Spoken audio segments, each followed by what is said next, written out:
2004 dulu terjadi tsunami di Aceh. Ada abang kelas saya di pesantren, kemudian beliau lanjut ke Al-Azhar Mesir. Abang kelas pula di Al-Azhar, orang Aceh, namanya Ustadz Andi Salputra. Waktu pagi hari sebelum terjadi tsunami itu, dia mengantar anaknya sekolah, ya, antar anak sekolah perempuan. Kemudian ada 2 anak yang ikut sama bundanya, sama istrinya, pergi pula diantar sekolah karena sekolah berbeda. Si suami ini guru, si istrinya juga guru. Berangkatlah dari rumah. Bismillahirrahmanirrahim. La haula wala quwata illa billah. Bacalah doa itu diajarkan kepada anak. Kemudian terjadi gempa, Pak. Setelah itu kan terjadi gempa jam 8, jam 9 terjadilah tsunami. Kemudian beliau semua sekeluarga menjadi korban. Ya, 2 hari setelah itu ditemukan jasad Ustadz Andi Salputra ini dalam kondisi tidak ada satupun anggota badan yang tercerai-berai, dan ditemukan jasadnya wangi dalam keadaan tersenyum. Nah, kemudian ditemukan anaknya, ya, yang sudah SMP waktu itu, ditemukan anaknya masih dalam keadaan hidup, tapi dalam kondisi tubuh yang penuh luka. Kemudian dibawa ke anaknya yang bawa Ustadz Andi Salmi, yang perempuan usia SMP itu. Kemudian dibawa diselamatkan di pengungsian. Setelah agak baik kondisinya, beberapa pekan setelah itu dibuatnya tulisan yang ditujukannya kepada abi dan uminya, Bapak Ibu. Ya, dibuatnya tulisan, abi kita berpisah, umi kita tak bertemu lagi. Ternyata kita keluar di pagi hari itu. Itulah pelukan dan bersalam terakhir kakak, dia nyebut kakak dia dengan umi, dan itulah pertemuan terakhir dengan abi. Sebagaimana yang abi umi ajarkan kepada kakak untuk sabar menghadapi segala apapun yang diirodatkan, yang dikehendaki oleh Allah, maka kakak tidak peduli jika ini ternyata yang akan mendatangkan ridho Allah. Dibuatnya puisi, Bapak Ibu, dibuatnya puisi yang tersayat rasanya hati membacanya, ya, sehingga puisinya itu diviralkan menjadi lagu tentang duka tsunami Aceh itu waktu itu. Di antara kalimatnya begini: terserah padamu Allah, yang ku tahu engkau ridho. Nah, itulah kalimatnya yang luar biasa. Terserah padamu ya Allah, yang aku tahu bagaimana engkau ridho. Itu anak SMP sampai pada puncak kesadaran rohani begitu tuh. Bismillahirrahmanirrahim. Lanjutkan kembali kajian kita membaca kitab Maqasidul Ibadat karya Al-Imam Al-Izzu bin Abdissalam yang wafat pada tahun 660 Hijriah. Pada pertemuan kita bulan lalu, kita sudah membahas di dalam salat itu ada gerakan dan bentuk perbuatan di dalam salat yang berbeda dengan perbuatan atau gerakan di luar salat. Di dalam salat itu segala perbuatan dan gerakan kita diatur sedemikian rupa sehingga tidak boleh ada bentuk gerakan atau perbuatan salat itu yang menyerupai perbuatan binatang. Maka kita kemarin sudah membahas tidak boleh duduk iqa'ah seperti duduknya anjing. Tak boleh pula ketika rukuk itu kita tadbij yang seperti dilakukan oleh keledai, kepalanya terlalu ke bawah. Nah, itu tidak dibenarkan karena ada unsur menyerupai perbuatan binatang. Maka itu dielakkan, jangan sampai itu terjadi. Kemudian wa nahwi zalika, dan seperti yang demikian itu, maka fayaudu ila mulahazatil ma'ani. Dalam gerakan salat ada zikir, ada bacaan, ada doa yang mesti kita resapi dengan baik maknanya. Maka sering kita ulang-ulang, setiap zikir bacaan salat itu selayaknya kita ketahui artinya. Rabbighfirli warhamni wajburni. Apa arti wajburni Bapak Ibu? Wajburni. Halo. Ikut makan pagi kok payah menjawab Bapak. Wajburni. Kalau terjemah buku kita tengok itu artinya cukupkan aku ya Allah. Tetapi jika kita lihat ke makna yang ditulis oleh para ulama di dalam kitab, wajburni itu artinya aslihni, perbaiki kondisiku lahir batin ya Allah. Maka orang sholat itu Bapak Ibu, suasana rohaninya, lahir batinnya itu baik. Maka orang yang salatnya baik, maka di luar salat dia juga akan menjadi baik. Salat itu akan menghalang dia dari segala perbuatan keji dan munkar. Wajburni warfa'ni warzuqni wahdini wa'afini wa'afani. Kita sudah uraikan kemarin apa bedanya kalimat wa'afini. Yang diminta kepada Allah adalah afiat, padahal selama ini ada kata-kata sehat. Apa beda sehat dengan afiat? Kita sudah uraikan. Nah, oleh karena kita sudah mengetahui makna-makna kalimat yang kita ucapkan dengan lisan kita di dalam salat tadi, maka pada saat yang sama di dalam salat itu kita mesti mengkondisikan hati. Maka kalau di dalam salat itu masih teringat dunia, kebun teringat, rumah teringat, mobil teringat, datang dia dihantui kita oleh syaitan, dan kita terbawa dengan ingatan-ingatan duniawi itu di dalam salat, itu sebabnya karena kita tidak meresapi apa yang kita baca, sehingga kemana-mana pikiran kita itu Bapak Ibu, sehingga barang yang hilang ingatnya di dalam salat. Iya enggak Pak? Oh Pak Haji, iya enggak? Iya Pak. Apa yang iya tadi itu? Awak kalau udah mulai zikirnya nampaknya wah imbau langsung. Bapak Ibu yang dimuliakan oleh Allah, ambo mode itu juga. Jadi awak kesamu, ya. Ambo lupa meletakkan kunci oto, ya. Sembayanglah di musola. Awak lo jadi imam. Pas Allahu Akbar, Bismillahirrahmanirrahim. Alhamdulillahi Rabbil Alamin. Masuk ke Ar-Rahmanir-Rahim, takunan kunci otoku tadi letaknya di belakang pintu. Sama Pak Bapak Ibu. Tapi ketika itu datang dibalikkan ke, caranya mudah ya, dibalikkan ke memaknai, mengetahui kalimat-kalimat yang kita baca. Maka balikkan lagi. Ar-Rahmanir-Rahim Maliki Yaumiddin.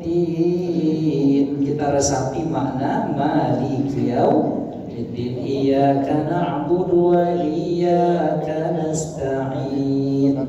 Resapi maknanya itu. kepada Engkau kami persembahkan ibadah ya Allah, lalu kepada Engkau pula kami meminta pertolongan. Nah, sehingga kalau udah mulai bergeser hati itu balik dia ke tengah. Nah, begitulah cara kita untuk supaya salat kita berkualitas.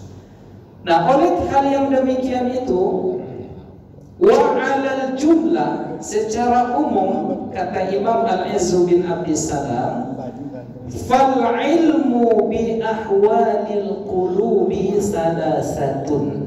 Ilmu mengetahui tentang kondisi hati itu ada 3. Ya, untuk melacak bagaimana kondisi ruhani kita, modelnya ada 3 kata Imam Al-Izzu bin Abdissalam. Jadi ilmu tentang hati, bagaimana kalbu kita itu, bagaimana ahwal itu suasana ruhani kita itu seperti apa. Maka ada 3 model yang disampaikan oleh Imam Al-Izzu bin Abdissalam. Nah, kita racak nanti, kita tengok yang kita tuh di mana. Yang pertama, ada model hati kalbu kata Imam Al-Izz, ma yata'allaqu billahi wahdah, yang terikat dengan Allah semata. Jadi detak jantungnya itu Allah. Makanya kita dilatih zikir, Pak. Detak jantungnya itu Allah, Allah, Allah, Allah. Maka boleh kita berzikir itu dengan mengucap nama Allah tunggal. Allah, Allah, Allah. Nah, itu ada latihannya itu. Nah, masalahnya tiawak kok detak jantung itu bukan Allah Ta'ala nampaknya Bapak Ibu, termasuk ambo. Ya, sepertinya yang berdetak di jantung tuh setiap kali berdetak piti. Iya tuh Pak. Jadi tidak Allah Ta'ala. Ya Allah. Kalau baca yang model-model malu rasanya Pak. Nah, tapi itulah awak ingin setidaknya kita ini punya upaya untuk menjadi baik. Nah, itulah yang dihargai oleh Allah Ta'ala itu nanti insyaallah. Nah, yang pertama ada kondisi rohani terikat, terhubung selalu dengan Allah, sehingga apa yang terjadi kita pulangkan kepada Allah. Terserah padamu ya Allah, yang penting aku ridha, yang penting engkau ridha. Jadi 2004 dulu terjadi tsunami di Aceh. Ada abang kelas saya di pesantren, kemudian beliau lanjut ke Al-Azhar Mesir, abang kelas pula di Al-Azhar, orang Aceh, namanya Ustadz Andi Salputra. Waktu pagi hari sebelum terjadi tsunami itu, dia mengantar anaknya sekolah, ya, antar anak sekolah perempuan. Kemudian ada 2 anak yang ikut sama bundanya, sama istrinya pergi pula diantar sekolah karena sekolah berbeda. Si suami ini guru, si istrinya juga guru. Berangkatlah dari rumah. Bismillahirrahmanirrahim. La haula wala quwata illa billah. Cara doa itu diajarkan kepada anak. Kemudian terjadi gempa, Pak. Setelah itu kan terjadi gempa jam 8, jam 9 terjadilah tsunami. Kemudian beliau semua sekeluarga menjadi korban. Ya, 2 hari setelah itu ditemukan jasad Ustadz Andi Salputra ini dalam kondisi tidak ada satupun anggota badan yang tercerai-berai, dan ditemukan jasadnya wangi dalam keadaan tersenyum. Tengok di foto, dikirim ke kami waktu itu Pak Bu, yang dikirim ke grup alumni. Ya, waktu itu belum ada WA, dikirim di Facebook saja. Ya, dikirim, dimasukkan ke majalah, nampak foto aslinya, tersenyum, ya, sedang wafat, tak tersingkap aurat sama sekali. Istrinya begitu juga, ya, terbawa laut, dimasukkan lagi ke darat, ya. ditemukan istrinya dalam keadaan tak terbuka auratnya, anggota badan utuh, jasadnya harum, kemudian dalam keadaan tersenyum juga. Dan yang anehnya Bapak Ibu, ya aneh dalam tanda kutip, pakaiannya itu rapi bersih, tak tersingkap auratnya, padahal dia akhwat yang memakai gamis yang jilbab lapang, gamis lapang. Di saat yang sama orang-orang yang pakai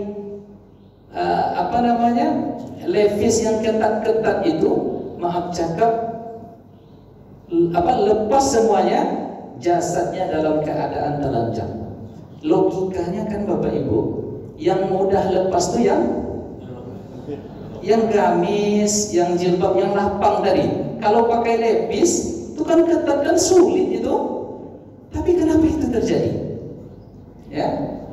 Nah, kemudian ditemukan anaknya, ya, yang sudah SMP waktu itu, ditemukan anaknya masih dalam keadaan hidup, tapi dalam kondisi tubuh yang penuh luka. Kemudian dibawa ke anaknya yang bawa Ustaz Adi Sami, yang perempuan usia SMP itu. Kemudian dibawa diselamatkan di pengungsian. Setelah agak baik kondisinya, beberapa pekan setelah itu dibuatnya tulisan yang ditujukannya kepada Abi dan Uminya Bapak Ibu. Ya, dibuatnya tulisan, Abi kita berpisah, Umi kita nak bertemu lagi. Ternyata kita keluar di pagi hari itu. Itulah pelukan dan bersalam terakhir kakak, dia nyebut kakak dia dengan Umi, dan itulah pertemuan terakhir dengan Abi. Sebagaimana yang Abi Umi ajarkan kepada kakak untuk sabar menghadapi segala apapun yang diiradatkan, yang dikehendaki oleh Allah, maka kakak tidak peduli jika ini ternyata yang akan mendatangkan ridho Allah. Dibuatnya puisi Bapak Ibu, dibuatnya puisi yang tersayat rasanya hati membacanya, ya. Sehingga puisinya itu diviralkan menjadi lagu tentang duka tsunami Aceh itu waktu itu. Di antara kalimatnya begini: terserah padamu Allah, yang ku tahu engkau ridho. Nah, itulah kalimatnya yang luar biasa. Terserah padamu ya Allah, yang aku tahu bagaimana engkau ridho. Itu anak SMP sampai pada puncak kesadaran rohani begitu tuh. Macam mana tuh Bapak Ibu? Biarlah apapun yang terjadi, yang penting engkau ridho. Lebih sawah sampai ke batas itu rohani waktu. Iko awak terjadi seketik apapun, gundah gulana, apa lagi Pak? Oh Pak Haji, Pak Haji, Pak Haji, tolong jagoan Pak Haji.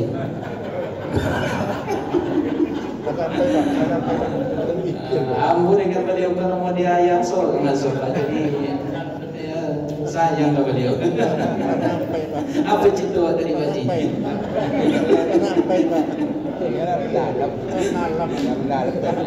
Ibu mohon maaf Ibu, Pak P sama Ibu mohon maaf yang model seperti orang tua Pak suang rasanya, jadi lapang hati beliau insyaallah. Tidak akan bohongi beliau kepada kamu anak beliau ya Pak ya. Oh Pak, iya. Sampai mana cerita tadi Pak? Awak seketik risau, takut, ya, gundah, seketik ingin healing. Padahal coba balikkan dalam hati, apapun yang terjadi di dunia ini terjadilah. Ya enggak Pak? Ujung-ujungnya awak mati. Ujung-ujungnya kita mati. Dan nikmat pun yang kita rasakan di dunia ini hanya bagai ketika kita memasukkan jari ke dalam air laut, angkat apa yang jatuh, itulah nikmat yang kita dapat tuh sebenarnya. Sedikit, sebentar, tak lama. Apapun yang terjadi dari musibah kepada kita seperti juga itu adanya. Banyak masalah diuji dengan petaka apapun sebentar tak lama. 60 sampai 70 70 tahun. Maka bagaimana kita menyikapinya? Makanya ada dalam satu hadis yang membahagiakan kita, apapun yang terjadi, jangankan musibah yang berat, terinjak duri saja bisa menyebabkan kita diberi pahala oleh Allah. Sudah, mana terjadi apa? Anda perlu kata orang Inggris, I don't orang Inggris sebenarnya. I don't care, saya tidak peduli nak terjadi, ya, terserah padamu Allah, yang penting engkau ridho, ya Allah. Ayah pergi, mak pergi, adik-adik hilang, tinggal sebatang kara anaknya, tapi sanggup dia mengatakan terserah padamu Allah, yang penting engkau ridho. Maka ada kalimat, ya, sebaiknya sebelum salat, sebelum ibadah itu kita ucapkan begini, Bapak Ibu, Ilahi anta maksudi wa ridhaka matlubi. Itu pernah diajarkan ya buya-buya dulu di surau-surau. Ilahi anta maksudi, wahai Tuhanku yang aku sembah, engkaulah yang aku tuju, wa ridhaka matlubi, dan aku mengharapkan ridho. Maka setiap pagi, setiap sore, di antara zikir yang dianjurkan kita ucap, apa dia? Raditu billahi rabba wa bil islami dina wa bi muhammadin nabiyya wa rasula. Jadi itulah yang pertama, kondisi hati yang selalu terikat dengan Allah Subhanahu wa ta'ala. Sudah, maka yang seperti ini ya dikatakan oleh Imam Al-Aziz bin Abi Salam, kama arifati, orang begini dia mengenal Tuhan yang ia sembah, wal imani bihi, beriman kepadanya, dan meresapi merenungi jalalihi wa kamalihi, keagungan dan kesempurnaan Allah. Itulah yang diwakili dengan kalimat subhanallahi walhamdulillah. Makanya kita Bapak Ibu masuk ke masjid, kita tengok beberapa detik lagi akan diiqamatkan. Kan tak sempat kita tahiyatul masjid lagi, tak sempat kita salat sunat 2 rakaat sebelum fajar lagi. Maka apa yang bisa kita ucapkan sebagai pengganti itu? Imam An-Nawawi mengatakan salafus saleh itu mengucapkan subhanallah walhamdulillah wala ilaha illallah wallahu akbar. Itu menggantikan salat sunat yang tak sempat dilakukan tadi. Tapi jam 10 dia sengaja lebih juga ke masjid Al-Qurban tuh. Di pas menjelang qomat masuk ke masjid baca aja subhanallah walhamdulillah. Itu bahelah-helah namanya itu. Ya, tapi ada kondisi kita misalnya tak harus ke WC dulu, tak apa, tak batal wudu dulu masuk lagi. Rupanya ada beberapa detik lagi untuk menjelang iqamat, tak sempat kita salat sunat. Bacalah subhanallah walhamdulillah wala ilaha illallah wallahu akbar. Maka kata Imam Al-Aziz bin Abi Salam, fahaza iqbalun 'ala Allah bil kulliyah. Inilah kondisi rohani yang menghadap kepada Allah itu secara total. Ini tingkatan yang tertinggi. Nah, bisa tidaknya tentulah kita yang melatih diri kita selalu. Maka Bapak Ibu jangan lepas wirid pagi, wirid sore, wirid sebelum tidur. Tahu setiap malam baca ya Yasin, kok bisa tambah Al-Waqi'ah, kok bisa tambah Al-Mulk, Tabarakallazi, dan seterusnya. Nah, itu yang pertama. Lalu yang kedua, ma yata'allaqu bi ghairillahi ka mulahadhati mujarradil umurid dunya. Ada kondisi manusia ini yang hatinya hanya diisi oleh dunia saja. Nah, ada ya bekas-bekas zikir tak ada menyentuh hatinya. Pokok yang ada bagaimana beruntung, ya, bisnis bagaimana untung terus. Kalau tidak untung ya, yang digugat Allah Ta'ala. Saya jumpa jamaah Pak, ini pelajaran bagi kita. Ya, yang diurusnya mobil truk itu banyak puluhan, ya, banyak puluhan yang setiap hari surat jalan lah, transfer inilah, koneksi kayak gini, sehingga harinya itu habis memegang handphone transfer. Kadang kita berbincang dengan dia nggak masuk lagi, sibuk aja dia. Dalam wajahnya itu berat saja. Sampai ke rumah itu yang dipikirkan. Ya, pernah jumpa di masjid sekali, sholat, dari masjid sholat, keluar dari masjid itu Ali lagi. Itu saya tengok, ini kok sudah tergiling oleh dunia. Allah tidak sempat nak berbincang lagi, jarang-jarang ketemu, tidak sempat lagi cerita, tidak sempat. Ada pengajian kami buat dulu dengan Syekh Usama di Palas, di pesantren kita, pesantren Tabung Makakumat, pesantren Nurul Azhar namanya. Dia mau datang, kata abang-abangnya, tapi salah datang, mau ke ngapi, justru itu yang akan pengajian waktu itu. Jadi ngomonglah habis untuk itu, Pak.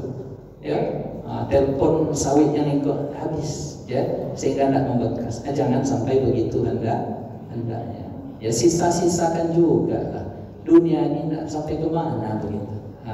Jadi ada yang total kepada Allah, ada pula yang isi hatinya hanya dunia. Ini tidak boleh. Maka yang begini ini i'rad anillahi bil kulliyah. Inilah orang yang terhindar dari Allah itu secara umum, secara total. Yang satu, yang pertama tadi selalu terhadap kepada Allah. Ini dia terhindar selalu. Semoga kita tak masuk yang seperti nomor 2 ini. Kemudian nomor 3, ma yata'allaqu billahi min wajhin wa bi ghairihi min wajhin. Ada kondisi rohani, kondisi hati yang terhubung kepada Allah di suatu waktu, tetapi di saat lain dia juga terisi dengan dunia, dengan segala dunia yang ada, yang fana ini. Di satu sisi ada Allahnya, di satu sisi ada dunianya. Yang mau deko lah mungkin awak dapat, yang separuh-separuh. Jadilah kok Pak. Jadilah. Ya, misalnya apa? Misalnya kondisi al-khawfu war raja. Di satu sisi kita harap, di satu sisi kita takut. Maka idealnya diseimbangkan. Posisinya di antara harap dan takut. Ya, kalau harap terus kita nanti terlalu pede. Ya, terlalu pede kita nanti. Jadi maksiat, maksiat aja lah, dan Allah Maha Pengampun. Terlalu pede kita. Atau kalau terlalu takut kita tidak pula, kita nanti bekerja untuk dunia. Padahal ada nafkah anak keluarga yang harus dicari. Maka seimbangkan antara harap dan takut. Nah, itu kata Imam Al-Izzu bin Abdissalam. Begitu juga ketika kita bertawakal kepada Allah pada saat yang sama, supaya dia tidak terisi setengah-setengah, seimbangkan dia dengan ikhtiar. Itu baru bagus. Ya. Jadi Imam Al-Izzu bin Abdissalam ini menolak orang yang meninggalkan dunia sama sekali, dan juga tidak tepat ketika mengharap dunia secara total. Kan ada pula orang-orang yang masuk ke dunia persupian itu, Bapak Ibu, zikir aja di masjid, dia tidak mau bekerja, jadi pemalas. Tak begitu. Orang yang zikir kepada Allah itu juga adalah orang yang mengisi dunia ini dengan ikhtiar. Tetapi memang ada kondisi hamba Allah itu, Bapak Ibu, yang dia sudah di kondisi asbab. Ya, apa itu kondisi asbab? Dia baru dapat rezeki kalau dia bekerja. Inilah umumnya kita. Tapi ada yang di atas itu memang, yang kondisi rohani yang di atas pertama tadi, dia sudah dalam posisi tajarrud. Tajarrud itu kondisi rohani yang sudah memuncak, sehingga dengan ketakwaannya kepada Allah, Allah memberi rezeki tanpa dia bersusah-susah bekerja. bekerja.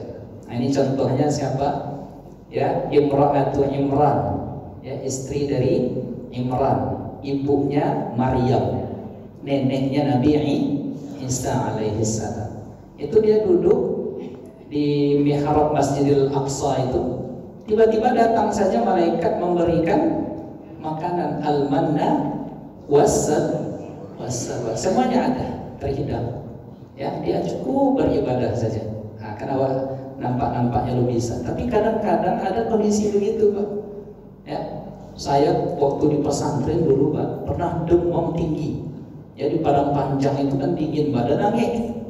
Ya, tak sanggup ya beli makanan keluar karena yang dimasakkan cuma nasi, lauk kita beli sendiri. Akhirnya dalam demam itu kondisi tawakalnya tinggi, zikir kepada Allah, istighfar kepada Allah.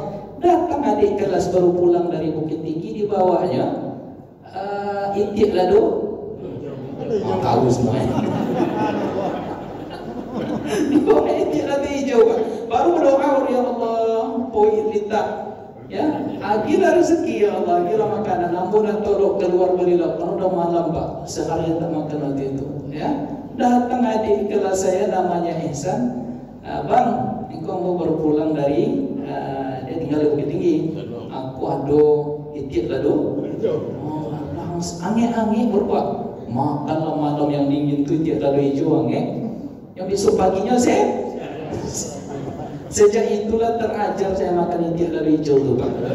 Setiap ke Bukit Tinggi langsung ke Koto Gadang. Ada orang Bukit Tinggi sih kan? Pak Haji mana?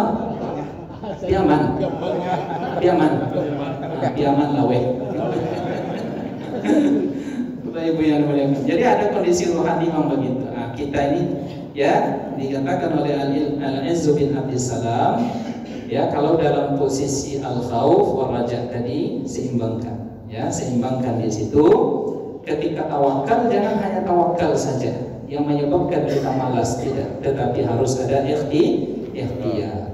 Nah, kenapa? Karena kalau tawakal saja dan kondisi rohani kita belum siap di kondisi itu, ya, fihi naqas, maka akan terjadi kekurangan. Nah, oleh karenanya fa inna haqiqata i'timadillah al-qalbi 'ala Allah, sesungguhnya hakikat dari kebergantungan kalbu kita kepada Allah pada apa-apa yang diberikan kepada kita atau pada apa yang tak diberikan oleh Allah kepada kita, falahu ta'alluqun bil qudrah, maka pada saat itu kita pulangkan inilah kudrat Allah Ta'ala. Karena tak semua dikasih ke kita, ada yang ditabungkan untuk kita di akhirat. Ya, ada yang ditabungkan untuk kita di akhirat. Apa contoh? Allah itu punya rahmat.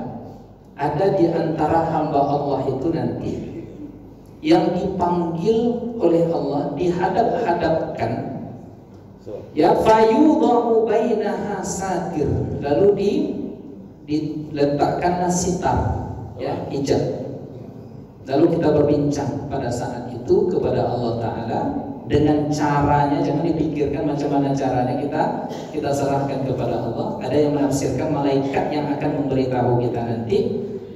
Lalu apa kata Allah kepada hambanya?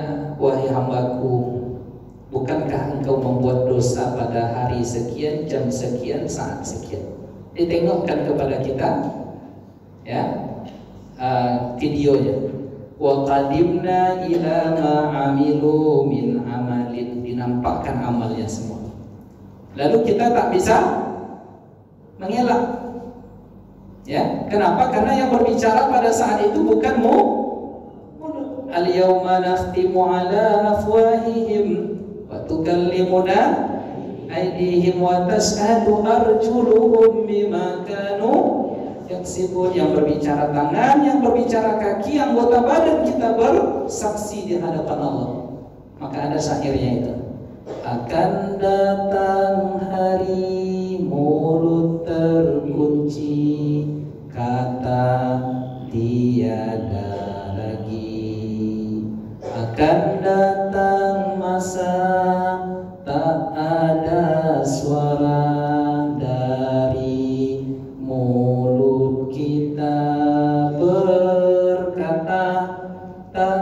kesalahan kita tentang apa yang dilakukannya.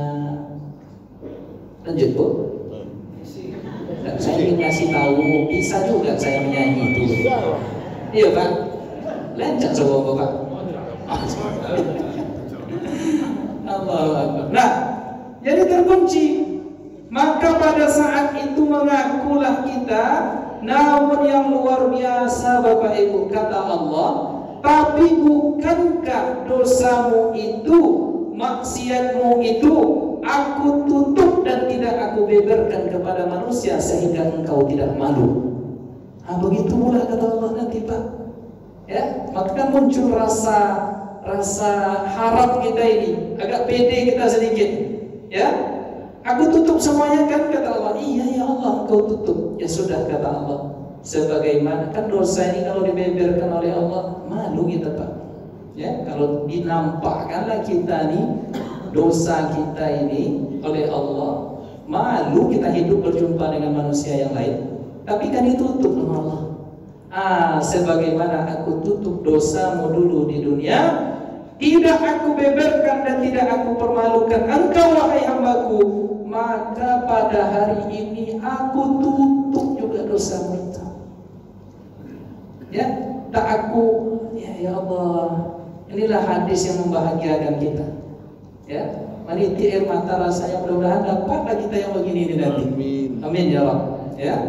Bagaimana aku dah tutup di dunia, maka di akhirat aku tutup pula. Nikmatilah rahmatku kepada engkau. Maka itulah setiap berdosa minimal istighfar kita dalam sehari itu 100 Pak. Ya, minimal itu. Ya, kalau ditambah lagi alangkah lebih elok. Nah, jadi oleh karena itu kita mesti mengkondisikan rohani dan hati kita. Apakah di tingkatan yang pertama atau di model yang kedua, semoga tak begitu.